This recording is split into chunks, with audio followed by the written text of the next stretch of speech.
Hello friends, मैं Sunil Rathore geography की इस ऑनलाइन क्लासरूम सीरीज़ में अपने YouTube channel geography with Sunil Rathore में एक बार पुनः आप सभी का स्वागत करता हूं। साथियों, पिछली क्लासों में हमने राजस्थान की स्थिति विस्तार, उसकी सीमाओं के बारे में पढ़ा था, उसकी संभागीय व्यवस्था की बात की थी। जो मित्र नए जुड़े हैं वो इन सभी वीडियो को देखने के लिए डिस्क्रिप्शन बॉक्स में दिए गए आप लिंक जो हैं उन लिंक पर आप जाकर उन पुराने वीडियोस को आप ज़रूर देख सकते हैं। आज हम बात करने वाले हैं राजस्थान के कुछ प्रचलित नामों की।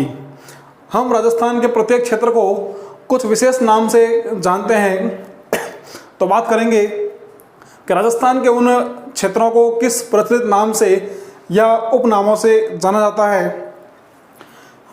तो एक तरफ हम बात करेंगे प्रचलित नाम,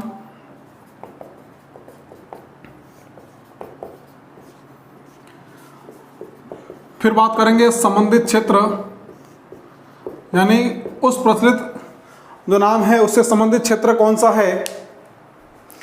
और जो राजस्थान का मैप है,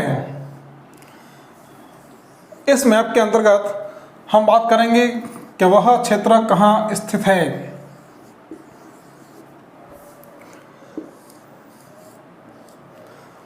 टॉपिक के दौरान हम बात करेंगे कि आरपीएससी और जो अधीनस्थ चयन बोर्ड है वह इस टॉपिक से किस तरह के सवाल आपसे पूछता है। तो सबसे पहले हम बात करते हैं राजस्थान के उत्तर में, यहाँ गंगानगर और हनुमानगढ़ जिले हैं। तो गंगानगर और हनुमानगढ़ जिले जो है, इस क्षेत्र को कहा जाता है योद्धेय प्रदेश। योद्धेय प्रदेश। तो योद्धेय प्रदेश का संबंध किससे हो गया? इसका संबंध हो गया गंगानगर और हनुमानगढ़ से। क्लियर? योद्धेय प्रदेश, गंगानगर और हनुमानगढ़। अब हम यहां मार्क कर लेते हैं।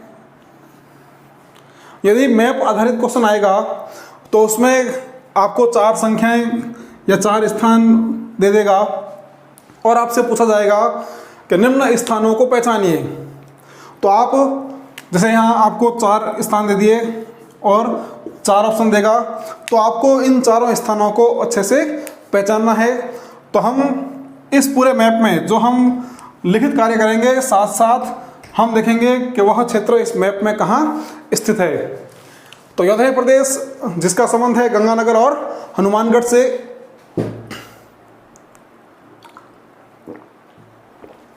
राजस्थान के मैप में यह योद्धेय प्रदेश राजस्थान के उत्तरी भाग में।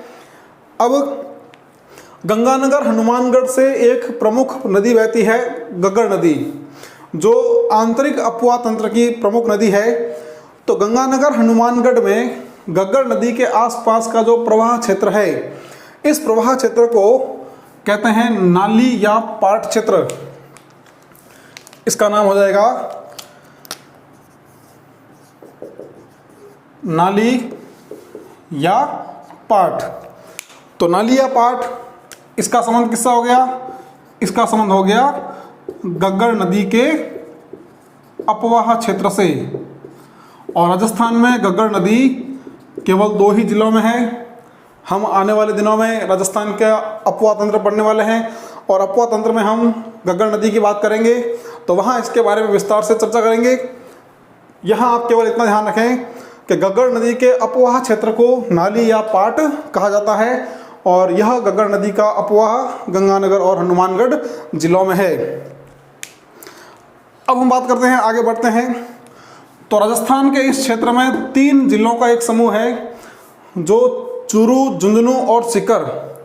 तो चूरू, झुंझुनू और सीकर जिलों का जो समूह है, यह समूह कहलाता है शेखावटी प्रदेश। यह हो जाएगा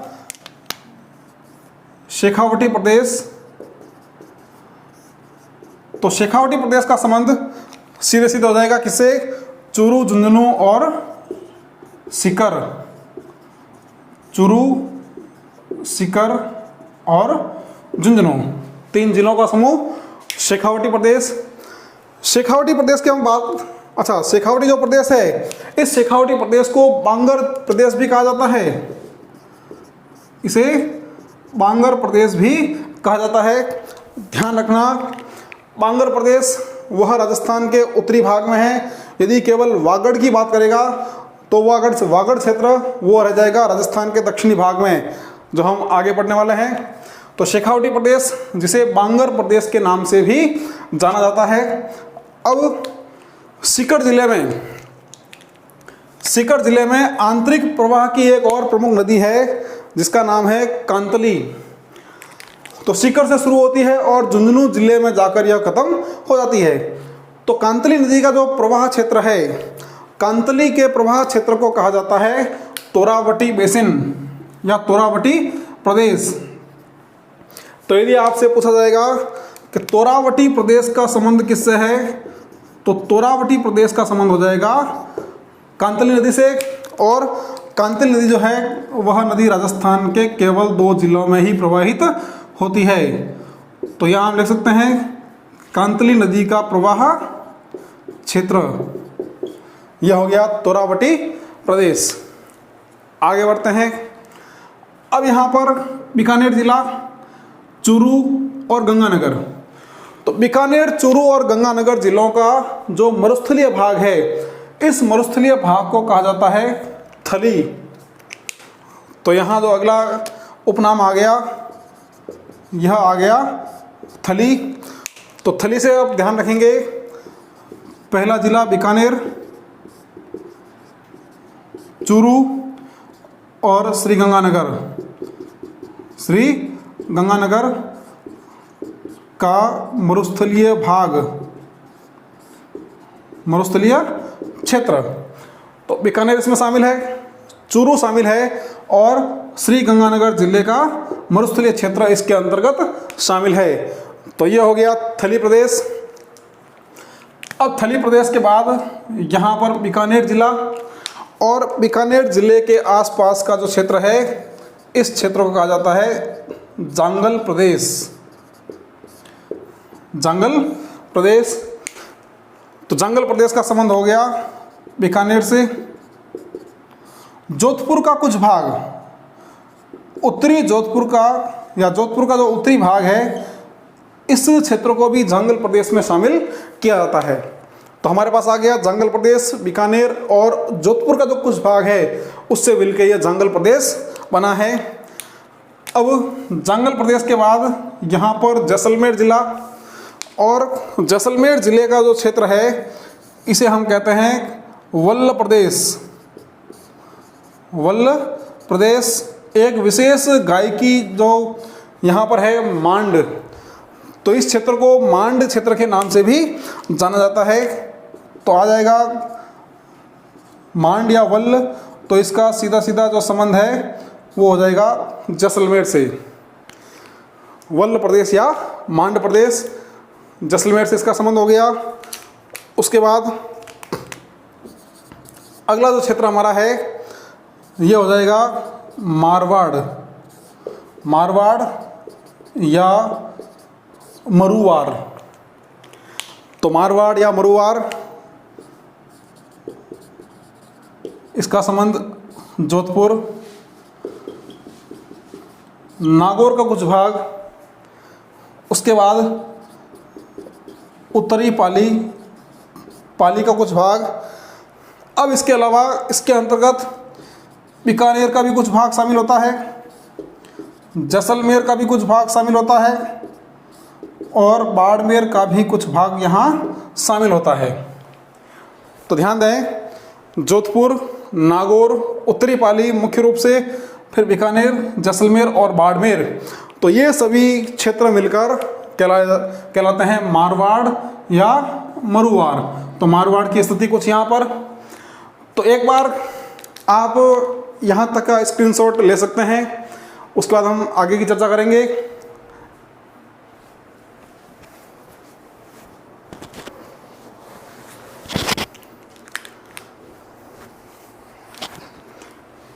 तो यहाँ तक की बात हमने की,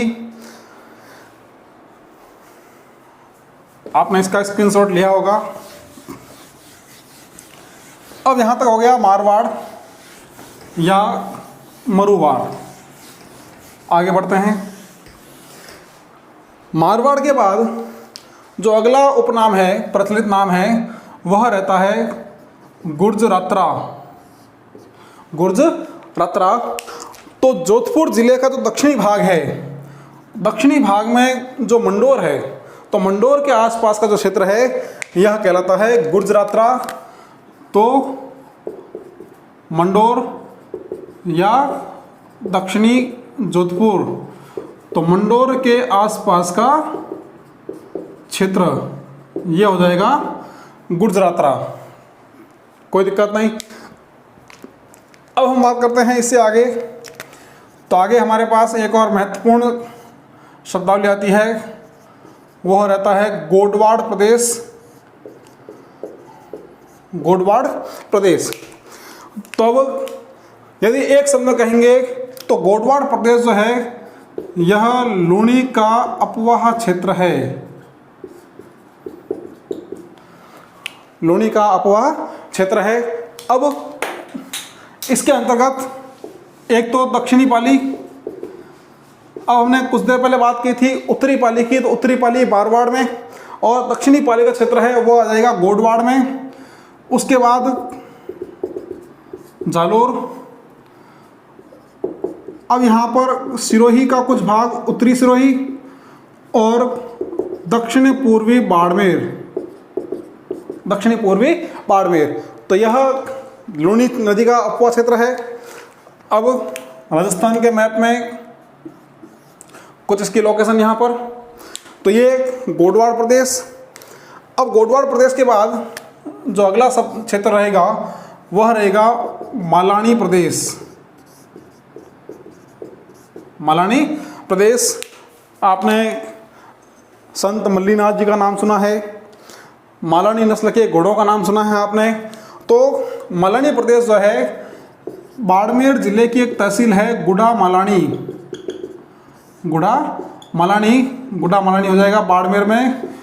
तो यह मालानी प्रदेश गुड़ा मालानी के आसपास का क्षेत्र है। तो गुड़ा मालानी के आसपास का क्षेत्र, इसे हम कहेंगे मालानी प्रदेश। अगली जो शब्दावली है, जो उपनाम है, उसकी बात करते हैं। वह रहता है अर्बुद प्रदेश। अर्बुद प्रदेश। तो अर्बुद प्रदेश हमने अभी बात की थी गोडवाड़ क्षेत्र की। तो गोडवाड़ क्षेत्र जो है उसके अंतर्गत हमने सिरोही के कुछ भाग को शामिल किया था। सिरोही का उत्तरी भाग हमने वहाँ शामिल किया था। अब जो सिरोही का दक्षिणी भाग है, सिरोही का दक्षिणी भाग जहाँ पर आबू पर्वतीय क्षेत्र है, आबू पर्वतीय क्षेत्र है, इसे अर्बुद प्रदेश कहते हैं। तो या तो आ जाएगा आबू का पर्वतीय क्षेत्र या दक्षिणी सिरोही। तो दक्षिणी सिरोही या आबू का पर्वतीय क्षेत्र ये हो जाएगा अर्बुद प्रदेश। कोई दिक्कत नहीं यहाँ तक। आगे बढ़े। अब यहाँ अजमेर और राजसमंद, तो अजमेर और राजसमंद के बीच का जो क्षेत्र है ये क्षेत्र कहलाता है मेरवाड़ा। मेरवाड़ा। तो ये अजमेर और राजसमंद के बीच का क्षेत्र, अजमेर और राजसमंद के बीच का क्षेत्र, यह हो गया मेरवाड़ा। यहाँ तक कोई दिक्कत नहीं। अब राजस्थान का एक गौरवमय क्षेत्र वो जाना जाता है मेवाड़ के नाम से। तो मेवाड़ के अंतर्गत यहाँ शामिल किया जाता है एक तो उदयपुर जिला, उदयपुर के अतिरिक्त इसमें शामिल किया जाता है चित्तौड़गढ़, कुछ भाग प्रतापगढ़ का, फिर भीलवाड़ा का पश्चिमी भाग, तो पश्चिमी भीलवाड़ा और राजसमंद जिला, राजसमंद का दक्षिणी भाग या राजसमंद क्षेत्र। तो ये सभी मेवाड़ प्रदेश के अंतर्गत उदयपुर, चित्तौड़गढ़, पश्चिमी भीलवाड़ा और राजसमंद और प्रतापगढ़ का कुछ क्षेत्र, तो ये हो जाएंगे मेवाड़ के अंतर्गत। और राजस्थान के मैप में मेवाड़ की लोकेशन कुछ यहाँ हो जाएगी, यहाँ तक कोई समस्या नहीं। अब हम बात करते हैं, वो बात हो जाएगी भोमट प्रदेश। समझना इसका वितरण महत्वपूर्ण है ये। तो भोमट प्रदेश, यहाँ पर सिरोही, फिर उदयपुर और डूंगरपुर।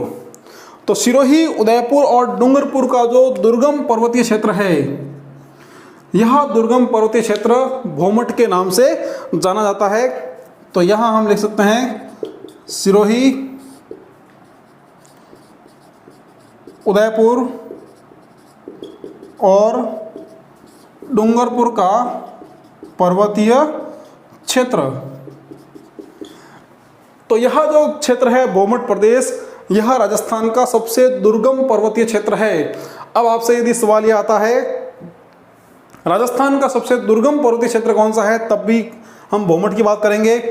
यह अरावली का भाग है, तो अरावली का सबसे दुर्गम पर्वतीय क्षेत्र कौन सा है, तब भी भोमट। या उदयपुर, सिरोही और डूंगरपुर का पर्वतीय क्षेत्र क्या कहलाता है, तब भी उसका आंसर हो जाएगा भोमट। कोई दिक्कत नहीं यहाँ तक। तो हम मैप में लोकेशन लगा देते हैं। ये बात की हमने भोमट की। अब उससे आगे बढ़ते हैं हम, और यहाँ हम बात करते हैं एक और प्रदेश की, जो होता है मेवल प्रदेश।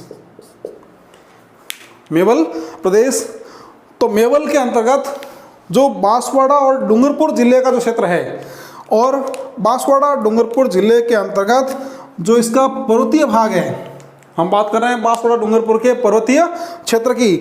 तो मेवल प्रदेश के अंतर्गत बांसवाड़ा और डूंगरपुर का पर्वतीय क्षेत्र शामिल होगा। बांसवाड़ा डूंगरपुर का पर्वतीय क्षेत्र, ये हो जाएगा मेवल प्रदेश। अब आप यहाँ तक का भी स्क्रीनशॉट एक बार ले सकते हैं, हम आगे बात करेंगे।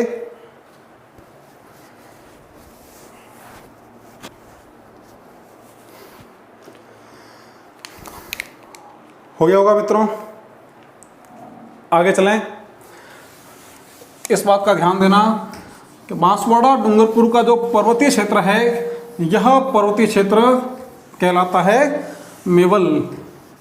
अब यदि आपसे कहे कि बांसवाड़ा डूंगरपुर के बीच का जो मैदानी भाग है, यह मैदानी भाग किस नाम से जाना जाता है, तो यह जो क्षेत्र है यह कहलाता है वागड़। यह क्षेत्र हो जाएगा वागड़ प्रदेश, या इसको कहते हैं वागवर। तो वागड़ प्रदेश इसके अंतर्गत शामिल हो जाएगा बांसवाड़ा और डूंगरपुर का मैदानी भाग। ध्यान रखें, यहाँ पर माही नदी का क्षेत्र है, और माही नदी के आसपास का डूंगरपुर बांसवाड़ा का जो क्षेत्र है, यह क्षेत्र कहलाएगा वागड़ या वागवर। कोई दिक्कत नहीं। हमने पहले बात की थी बांगर की, तो बांगर क्षेत्र शेखावटी प्रदेश जो राजस्थान के उत्तर में, और वागड़ प्रदेश यह हो जाएगा बांसवाड़ा और डूंगरपुर का क्षेत्र। और मुख्य रूप से ये माही नदी के आसपास का क्षेत्र या माही नदी का प्रवाह क्षेत्र। कोई दिक्कत नहीं यहाँ तक। आगे बढ़ते हैं। अगला जो उपनाम रहेगा, यहाँ देखें उदयपुर जिला है, उदयपुर के निकट प्रतापगढ़ जिला है। तो उदयपुर और प्रतापगढ़ जो जिला है, इन जिलों का जो सीमावर्ती क्षेत्र है, ध्यान देना, प्रतापगढ़ और उदयपुर का जो सीमावर्ती क्षेत्र है, यह क्षेत्र कहलाता है व्याघ्रवाट। व्याघ्रवाट, तो व्याघ्रवाट उदयपुर प्रतापगढ़ का सीमावर्ती क्षेत्र। उदयपुर और प्रतापगढ़ का सीमावर्ती क्षेत्र। कोई दिक्कत नहीं यहाँ तक। यह हो गया व्याघ्रवाट। अब प्रतापगढ़ जिले में माही नदी का प्रवाह होता है, और प्रतापगढ़ में माही नदी के आसपास का जो क्षेत्र है यह क्षेत्र कहलाता है कांठल। ध्यान देना, प्रतापगढ़ में माही नदी के आसपास का क्षेत्र कांठल कहलाता है। तो प्रतापगढ़ और उदयपुर का सीमावर्ती क्षेत्र व्याघ्रवाट और प्रतापगढ़ में माही नदी का जो क्षेत्र है यह क्षेत्र हो जाएगा कांठल। कोई दिक्कत नहीं। अब यहाँ प्रतापगढ़ और इधर झालावाड़ और यहाँ बीच में मध्य प्रदेश का मालवा प्रदेश। तो मध्य प्रदेश की सीमा से लगा हुआ प्रतापगढ़ और झालावाड़, इन दोनों का जो क्षेत्र है यह क्षेत्र भी हमारे यहाँ मालवा प्रदेश कहलाता है। तो ये हो गया मालवा प्रदेश। तो मालवा प्रदेश के अंतर्गत यहाँ शामिल हो जाएगा प्रतापगढ़ और झालावाड़। प्रतापगढ़ और झालावाड़ में मध्य प्रदेश का सीमावर्ती क्षेत्र। कोई दिक्कत नहीं। तो अकेले प्रतापगढ़ में बात की हमने, व्याघ्रवाट, उदयपुर प्रतापगढ़ का सीमावर्ती क्षेत्र, कांठल तो प्रतापगढ़ में माही नदी के आसपास का क्षेत्र, और मालवा प्रतापगढ़ झालावाड़ में मध्य प्रदेश के आसपास का क्षेत्र। अब केवल प्रतापगढ़ की आप बात करेंगे तो प्रतापगढ़ को कहा जाता है देवलिया। प्रतापगढ़ को कहेंगे देवलिया। तो देवलिया हो जाएगा प्रतापगढ़, और इसकी जो लोकेशन है वो यहाँ हो जाएगी प्रतापगढ़ जिले में ही। ये हो गया देवलिया या प्रतापगढ़। अब इसके बाद हम बात करते हैं यहाँ उदयपुर में गोकुंदा और कुंभलगढ़ दो क्षेत्र हैं। इसके बीच का जो पर्वतीय भाग है, जो पठारी क्षेत्र है, इस पठारी क्षेत्र को कहा जाता है भोराट का पठार या भोराट क्षेत्र। तो ये हो गया भोराट का पठार। तो भोराट का पठार ये हो जाएगा कुंभलगढ़।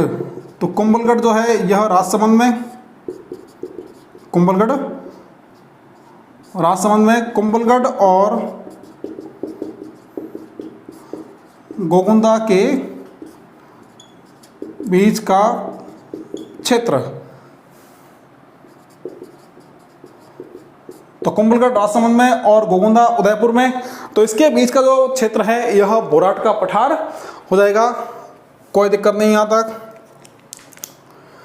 अब भोराट के बाद हम बात करते हैं चित्तौड़गढ़ की। तो चित्तौड़गढ़ जो है मेवाड़ क्षेत्र, इसका जो प्राचीन नाम है यह प्राचीन नाम था शिवी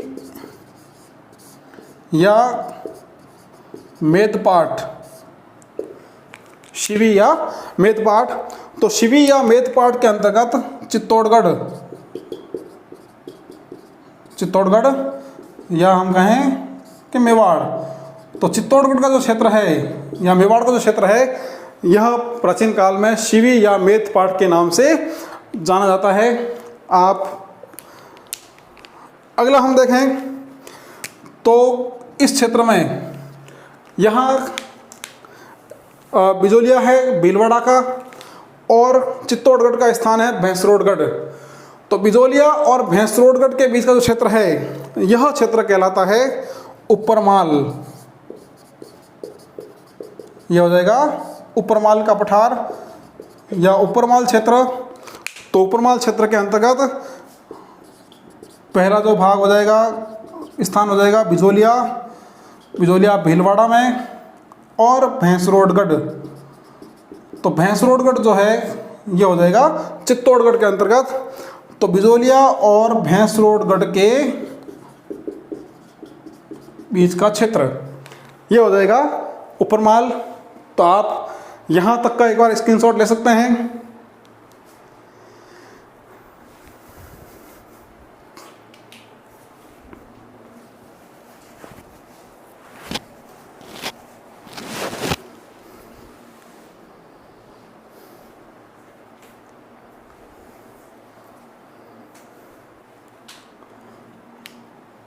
कोई दिक्कत नहीं यहाँ तक।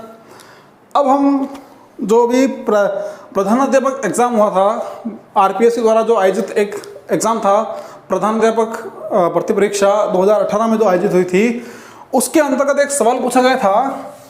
तो मैं यहाँ पर सवाल लिखूँगा और सवाल के 4 ऑप्शन भी दूंगा आपसे। आप अपने उस वीडियो को पॉज करके उसको थोड़ा सा रोक कर उसके बारे में, जिस समय आप देख रहे हैं, जिस समय आप वीडियो देखेंगे, उस समय इस वीडियो को थोड़ा सा पॉज करके आप उस सवाल के बारे में सोचना और उसका सही आंसर पता करने की कोशिश करना। हालांकि मैं बताऊंगा उसका आंसर, लेकिन फिर भी हमने जो पढ़ा है उसके अनुरूप आप एक बार उसके बारे में कुछ सेकंड के लिए सोचना, फिर मेरे आंसर और आपके आंसर को आप मैच करिएगा। तो सवाल जो पूछा गया था, यह सवाल था, निम्न में से कौन सा युग्म,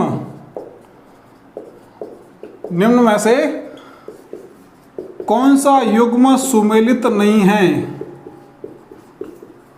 सुमेलित नहीं है। अब इसके अंतर्गत जो ऑप्शन दिए थे इन्होंने, पहला ऑप्शन दिया था इन्होंने, वह था गग्गर का मैदान, गग्गर का मैदान, गंगानगर हनुमानगढ़। दूसरा जो इनका ऑप्शन था वह था शेखावटी प्रदेश, शेखावटी प्रदेश, जिसके सम्मुख दिया था बांगर प्रदेश। उसके बाद इन्होंने कहा था उदयपुर बेसिन, उदयपुर बेसिन, साथ में दिया था गिरवा, और अंतिम दिया था बोराट का पठार, बोराट का पठार, और इसके सम्मुख दिया था रघुनाथगढ़, रघुनाथगढ़। तो ये सवाल है, आप कुछ सेकंड के लिए अपने स्क्रीन को रोककर इसका सही आंसर पता करने की कोशिश करें और फिर मेरे आंसर से इसका आप मैच करें। देखें, ये जो सवाल था इसमें 4 ऑप्शन हमको मिले हैं।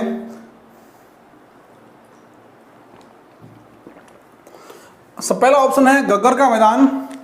तो गग्गर का मैदान जो है, हमने अभी बात की थी, गग्गर का मैदान गंगानगर हनुमानगढ़ जिले में है, जिसको नाली के नाम से जानते हैं। इसका मतलब पहला ऑप्शन बिल्कुल सही। शेखावटी प्रदेश, हमने बात की थी अभी, चूरू, सीकर और झुंझुनू का क्षेत्र, इसे बांगर प्रदेश के नाम से भी जानते हैं। तो शेखावटी प्रदेश या बांगर क्षेत्र, यह भी बिल्कुल सही। अगला नाम आया है उदयपुर बेसिन, गिरवा। ये हम अरावली के अंतर्गत पढ़ने वाले हैं आगे। तो उदयपुर जो शहर है उसके आसपास का जो तस्तरी नुमा, जो डिस्क शेप में जो पहाड़ी समूह है, उस पहाड़ी समूह को गिरवा कहा जाता है। तो यह ऑप्शन भी बिल्कुल सही है। सवाल जो अगला ऑप्शन है वह ऑप्शन के बोराट का पठार, या इसके सामने दिया है रघुनाथगढ़। तो मित्रों, बोराट का पठार अभी हमने बात की थी कि यह गोगुंदा और कुंभलगढ़ के बीच में है। और रघुनाथगढ़, तो रघुनाथगढ़ यह अरावली की एक प्रमुख चोटी है जो सीकर में स्थित है। 1055 मीटर इसकी ऊंचाई, यह है उत्तरी अरावली की सबसे ऊंची पर्वत चोटी है, जिसके बारे में विस्तार से हम बात करने वाले हैं अरावली के अंतर्गत, अरावली की प्रमुख चोटियों के अंतर्गत। तो ये जो सवाल है, यह सवाल जो प्रधानाध्यापक एग्जाम था 2018 में HMRPSC द्वारा जो आयोजित किया गया था, इसमें यह सवाल आपसे पूछा गया था। तो हम भौगोलिक उपनाम की बात कर रहे थे। भौगोलिक उपनामों के अंतर्गत हम पहुंच गए थे ऊपरमाल तक, और ऊपरमाल जो चित्तौड़गढ़ और बिजोलिया के बीच का क्षेत्र है। चित्तौड़गढ़ में भैंसरोडगढ़ और बिजोलिया। अब इस क्षेत्र में 4 जिलों का एक समूह है, काफ़ी प्रचलित नाम है, जिसे आप कहते हैं हाड़ौती प्रदेश। तो हाड़ौती प्रदेश के अंतर्गत यहाँ शामिल हो जाएंगे कोटा, बूंदी, बारा और झालावाड़। तो कोटा, बूंदी, बारा और झालावाड़ का क्षेत्र शामिल हो जाएगा हाड़ौती प्रदेश के अंतर्गत। अब उसके बाद यहाँ भीलवाड़ा जिला है और भीलवाड़ा जिले की एक तहसील है जहाजपुर। तो साथियों, जो जहाजपुर तहसील है, इस जहाजपुर तहसील के आसपास का क्षेत्र यह कहलाता है खेराड़ प्रदेश। खेराड़ प्रदेश, तो खेराड़ प्रदेश हो जाएगा जहाजपुर। तो जहाजपुर कहाँ पर? यह हो जाएगी भीलवाड़ा में। तो जहाजपुर का जो क्षेत्र है यह कहलाएगा खेराड़ प्रदेश। अब खेराड़ के बाद जो अगला प्रदेश आता है, देखें यहाँ पर जहाजपुर, और जहाजपुर के पास टोंक जिले की मालपुरा तहसील या मालपुरा क्षेत्र। तो जहाजपुर और मालपुरा दोनों को शामिल कर देंगे हम, तो यह क्षेत्र बन जाएगा माल खेराड़। माल खेराड़। केवल जहाजपुर की बात करेंगे तो खेराड़ प्रदेश। अब यहाँ पर मालपुरा इसमें शामिल कर देंगे, तो मालपुरा और जहाजपुर के बीच का क्षेत्र, जहाजपुर के बीच का क्षेत्र यह हो जाएगा माल खेराड़। कोई दिक्कत नहीं, यहाँ तक आगे बढ़ें। राजस्थान के पूर्वी भाग से यहाँ चंबल नदी का प्रवाह होता है, और चंबल नदी के आसपास का जो क्षेत्र है, जो प्रवाह क्षेत्र है, यह क्षेत्र कहलाता है डांग क्षेत्र। अगला भौगोलिक उपनाम यह हो जाएगा डांग प्रदेश। तो डांग प्रदेश मुख्य रूप से चंबल का प्रवाह क्षेत्र, चंबल का प्रवाह क्षेत्र, इसके बारे में विस्तार से हम बात करेंगे। एक तो चंबल नदी के अंतर्गत, दूसरा राजस्थान के भौगोलिक प्रदेशों के अंतर्गत चंबल बेसिन में भी हम इसकी विस्तार से बात करने वाले हैं। तो यहाँ केवल आप ध्यान रखें कि डांग क्षेत्र या डांग प्रदेश जो चंबल नदी के आसपास का क्षेत्र है। अब इसका विस्तार मुख्य रूप से धौलपुर में है, करौली में है, सवाईमाधोपुर में है। तो यह डांग क्षेत्र चंबल का प्रवाह क्षेत्र। फिर यहाँ पर धौलपुर जिला, और धौलपुर जो क्षेत्र है, इस क्षेत्र को कहा जाता है कोठी। तो कोठी, जिसका संबंध किससे हो जाएगा? कोठी का संबंध हो जाएगा धौलपुर से। तो कोठी, धौलपुर। अब इसके बाद हम बात करते हैं यहाँ भरतपुर जिला, इधर धौलपुर जिला, और इसके पास में उत्तर प्रदेश राज्य। तो धौलपुर और भरतपुर का क्षेत्र जो उत्तर प्रदेश की सीमा से लगा हुआ है, यह क्षेत्र कहलाता है ब्रज प्रदेश। ब्रज प्रदेश। तो ब्रज प्रदेश यह हो जाएगा धौलपुर और भरतपुर में उत्तर प्रदेश का सीमावर्ती क्षेत्र। भरतपुर और धौलपुर में उत्तर प्रदेश का सीमावर्ती क्षेत्र यह हो जाएगा ब्रज प्रदेश। अब ब्रज प्रदेश के बाद हम बात करते हैं हरियाणा की। तो हरियाणा का क्षेत्र जो अलवर से लगा हुआ है, कुछ भाग भरतपुर का इसमें शामिल है। तो अलवर और भरतपुर का क्षेत्र जो हरियाणा की सीमा से लगा हुआ है, यह क्षेत्र कहलाता है मेवात प्रदेश। यह हो जाएगा मित्रों मेवात प्रदेश। तो मेवात प्रदेश जिसमें मुख्य रूप से अलवर और कुछ भाग इसका शामिल होता है भरतपुर का। तो अलवर भरतपुर में आ जाएगा जिला राज्य यहाँ पर हरियाणा। तो अलवर भरतपुर में हरियाणा का सीमावर्ती क्षेत्र, सीमावर्ती क्षेत्र यह हो जाएगा मेवात प्रदेश।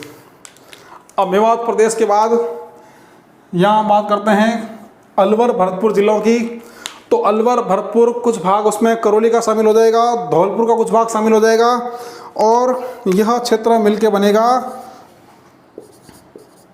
सूरसेन प्रदेश।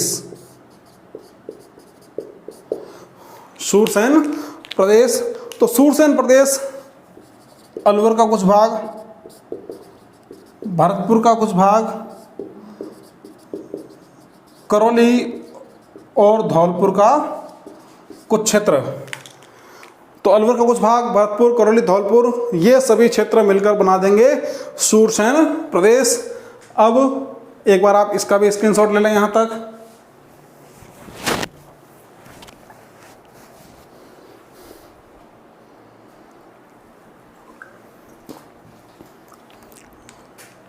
हो गया यहाँ तक क्लियर? चलिए अब इसके बाद हम बात करते हैं अगले क्षेत्र की। तो हरियाणा का जो सीमावर्ती क्षेत्र है, हरियाणा का सीमावर्ती क्षेत्र, यह सीमावर्ती क्षेत्र कहलाता है राठ। यह हो जाएगा राठ प्रदेश। इसको हमने नंबर दिया है 32। तो राठ प्रदेश, तो यह राठ प्रदेश हो जाएगा हरियाणा का सीमावर्ती क्षेत्र। कोई दिक्कत नहीं यहाँ तक। उसके बाद एक और महत्वपूर्ण प्रदेश जिसके बारे में हम चर्चा करेंगे अब, वह रहेगा राजस्थान की राजधानी जयपुर के आसपास का क्षेत्र, और इसे हम कहते हैं ढूंढाड़ प्रदेश। तो ढूंढाड़ प्रदेश यह जयपुर के आसपास का क्षेत्र, जयपुर के आसपास का क्षेत्र ढूंढाड़ प्रदेश। एक और क्षेत्र यहाँ पर यदि हम बात करना चाहेंगे अलवर की, तो अलवर क्षेत्र को मत्स्य प्रदेश, तो मत्स्य प्रदेश जिसके अंतर्गत अलवर के आसपास का क्षेत्र या अलवर का क्षेत्र। और यदि हम बात करेंगे कुरु क्षेत्र या कुरु प्रदेश, तो कुरु प्रदेश के अंतर्गत भी अलवर क्षेत्र। तो यह हो गया कुरु प्रदेश। तो कुरु प्रदेश के अंतर्गत भी अलवर क्षेत्र। तो साथियों, ये राजस्थान के कुछ प्रचलित नाम, उनसे संबंधित क्षेत्र हमने जो यहाँ पर जिस क्रम में हमने इसको लिखा था, उसी क्रम को हमने यहाँ पर इस मैप में दर्शाया है। आप चाहें तो इसका एक स्क्रीनशॉट ले सकते हैं।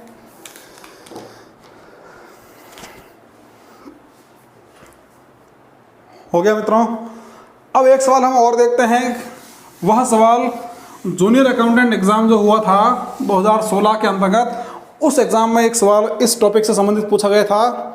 तो सवाल क्या था? निम्न में से कौन सा जोड़ा सुमेलित नहीं है? इसी तरह के सवाल आपसे इस टॉपिक के अंतर्गत पूछे जाएंगे।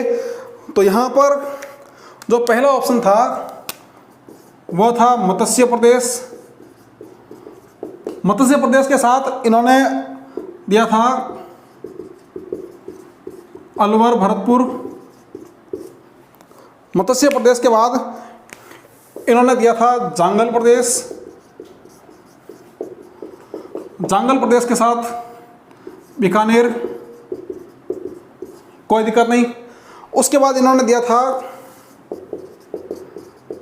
शिवी, शिवी के साथ दिया था चित्तौड़गढ़। और जो चौथा ऑप्शन था वो था अर्बुद क्षेत्र, और अर्बुद क्षेत्र के साथ दिया था इन्होंने जालोर। तो यह जो सवाल है ये आपके जूनियर अकाउंटेंट जो एग्ज़ाम हुआ था उस एग्ज़ाम में पूछा गया था, जो 2016 में हुआ था। तो यहाँ पर आपको कौन सा जो युग्म है सुमेलित नहीं है, इसको आपको बताना था। तो हम बात कर चुके हैं मत्स्य प्रदेश। तो मत्स्य प्रदेश अलवर के आसपास का क्षेत्र, इसका मतलब जो यहाँ पहला ऑप्शन है हमारा बिल्कुल सही है। उसके बाद जांगल प्रदेश, तो बीकानेर के आसपास का क्षेत्र, इसका मतलब यह ऑप्शन भी सही है। फिर बात की हमने शिवी, तो चित्तौड़गढ़ का प्राचीन क्षेत्र शिवी के नाम से। अर्बुद प्रदेश, तो यह जालोर का क्षेत्र नहीं है, अर्बुद प्रदेश आबू पर्वतीय क्षेत्र है, यह सिरोही का दक्षिणी भाग है। तो ये जो सवाल है, यह सवाल जूनियर अकाउंटेंट एग्जाम 2016 के अंतर्गत पूछा गया था। अब आपसे यही सवाल पूछा जाएगा, राजस्थान का मैप देकर उसमें 4 स्थानों को अंकित कर देगा और कहेगा किन स्थानों पर या इन क्षेत्रों को आप पहचानिए, या एक तरफ 4 नाम देगा, दूसरी तरफ उनके प्रचलित क्षेत्र देगा और उसको कहेगा कि इसे आप सुमेलित कीजिए या क्रॉस मैचिंग कीजिए। तो ये राजस्थान के कुछ प्रचलित भौगोलिक उपनाम। आज का टॉपिक हमारा यहीं तक रहेगा। अगले टॉपिक के साथ हम बहुत जल्दी मिलेंगे। मेरे जो साथी फिर से नए जुड़े हैं उनसे बार बार मैं कहूँगा कि वह इस चैनल को अधिक से अधिक सब्सक्राइब करें, इसे शेयर करें और आपका स्नेह हमें मिलता रहे। बहुत जल्दी अगले टॉपिक के साथ फिर मिलेंगे। और एक महत्वपूर्ण सूचना, यह जो पहला टॉपिक है राजस्थान का सामान्य परिचय, ये खत्म होने के बाद एक विशेष क्लास हम रखेंगे जिसके अंतर्गत हम इन सामान्य परिचय से जो पूछे गए विभिन्न भर्ती परीक्षाओं में जो सवाल है उसकी हम चर्चा करेंगे। साथ ही साथ मेरी दृष्टिकोण में जो महत्वपूर्ण कुछ सवाल रहेंगे उसकी भी हम इस बारे में चर्चा करेंगे विशेष क्लास के अंतर्गत। तो अगली क्लास के साथ हम बहुत जल्द फिर मिलेंगे। तब तक के लिए बहुत बहुत धन्यवाद। Thank you.